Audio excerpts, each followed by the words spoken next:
Until now, we only really know one thing.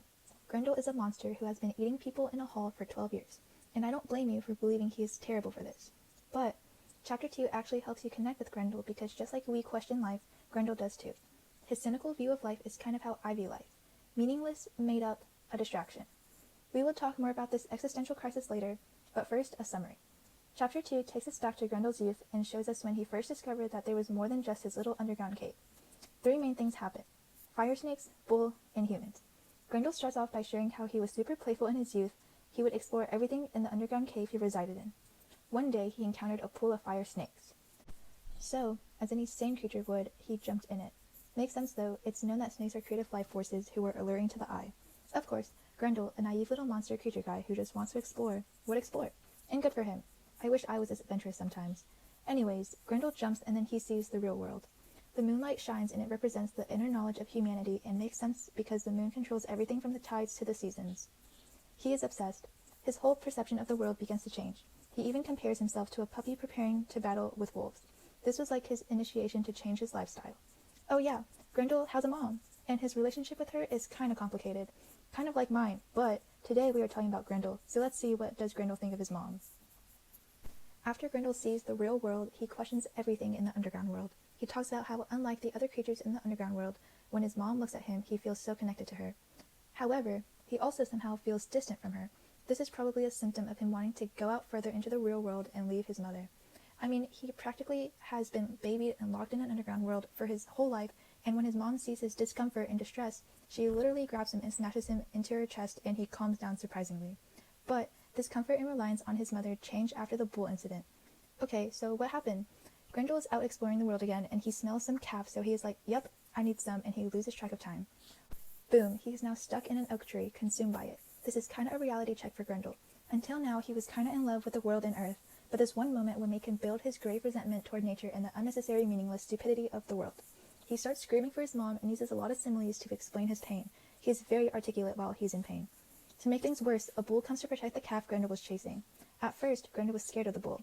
Then he realized how stupid bulls are and how they simply work on blind instinct. So Grendel dodges the bull, calls for his mom one more time, and then has this epiphany. He verbatim states, "I understood that the world was nothing, a mechanical chaos of casual brute enmity on which we stupidly impose our hopes and fears. I understood that finally and absolutely I alone exist.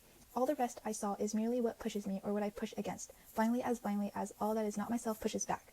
I rolled my eyes when I read that because, please, why is he so dramatic? Then I went into the deep dark hole of the internet and researched the philosophy of solipsism. First of all, I can barely even say the word solipsism. But OMG, the philosophy is literally saying that the only thing we are sure of is that our own mind exists and the external world cannot be verified. Basically, it is saying that if you start crying right now because if someone punched you, I cannot be really sure if you are actually feeling those emotions or is it just something I created in my head. This is kind of what Grendel is struggling with. He is basically saying that only he is sure that he exists and everything else has a possibility of being made up. That is very existential and a little nihilistic. My guy is really trying to make me think of how useless life is. Back to the story. Grendel has some existential crisis, the bull tears a part of his knee, and then he falls asleep. When he wakes up, he sees men. Ugh, men. And the way he describes them is kind of funny. Like, I don't think we realize it, but we judge creatures all the time and we actually look kind of funny. He compares us to rats and fruit. The humans eventually get close to Grendel and think he's some kind of spirit. I mean, at first, the interaction is kind of cute, like it's 2 different species seeing each other for the first time, and they both are intrigued and amazed by each other. Then, humans mess it up. Keep in mind, however, Grendel could understand what they were saying, but the people could not understand what Grendel was saying. Like the guys that saw Grendel thought he was hungry, and they said that they were going to bring him a pig. Out of excitement and just to joke around, Grendel yelled, "Pig!" and the king guy went crazy and took an axe and hit Grendel with it. Like, oh my gosh. The irony is that pigs are a representative of prosperity and wealth, but just when Grendel thought the humans would help him, they attacked him. Grendel then understood that humans were not like bulls. They were dangerous because they thought with patterns. They had a mind. Then his mom saves him, and he wakes back up in a cave changed forever. He tries to express his thoughts with his mom, but his mom does not get it. There's a language barrier. His mom only speaks in grunts. His mom tries to shove his face into her chest to comfort him, and he realizes how gross it is. He is all grown up now. Okay, so now that I have summarized Chapter 2, I have to talk about a very interesting pseudoscience. Zodiac signs.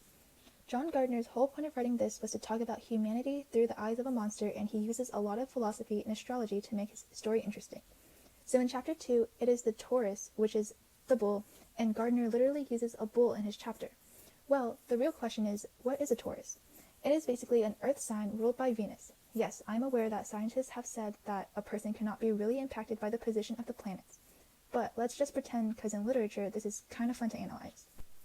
Venus is the goddess of love and rules Taurus. Now, I don't really know what that even means, however, for the purpose of the story, astrologers came up with these traits that Tauruses have, and it can be seen throughout this chapter. Let me make a little bullet list of some Taurus traits and how Chapter 2 shows it. 1. Tauruses cannot accept change with open arms. Because Grendel got so mad at the end of the chapter, him and his mom are not as connected, since he understands things about the real world that she does not. 2.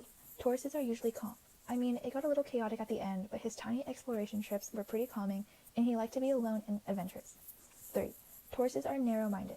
Grendel's whole philosophical realization made him think that he was the only important thing, like other things don't have consciousness. 4. Tauruses are stubborn. Once again, Grendel was pretty stubborn when he went after the calf, knowing he is supposed to return home. 5. Tauruses exist alone. Yeah, he was lonely this whole time. I could kind of feel it and relate.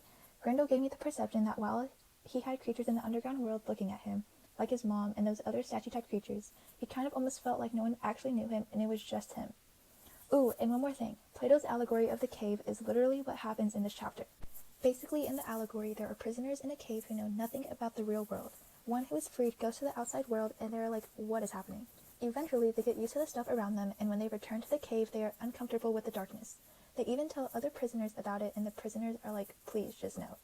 See the parallels to Chapter 2? Grendel exploring the world, discovering new things, and his mom cannot comprehend it because she is locked in a cave. Okay, let's move on away from this negative existential philosophical stuff, and let's talk about monsters. What is a monster? Okay, so we know that a monster is an entity that harms and hurts. And yes, Grendel is a monster. However, I think the real monsters in this chapter are humans. In Chapter 2, the concept of a monster is not really depicted because Grendel is kind of sweet, naive, and innocent in this chapter. But when the king decides to just take an axe and hurt Grendel without understanding why the monster is acting this way or just running away, we see how humans reside to violence when it's not needed. Anyways, over time, let's see if my cynicism was correct and we should hate humans or if it was wrong and maybe humans are not monsters after all. Thanks for listening. Bye!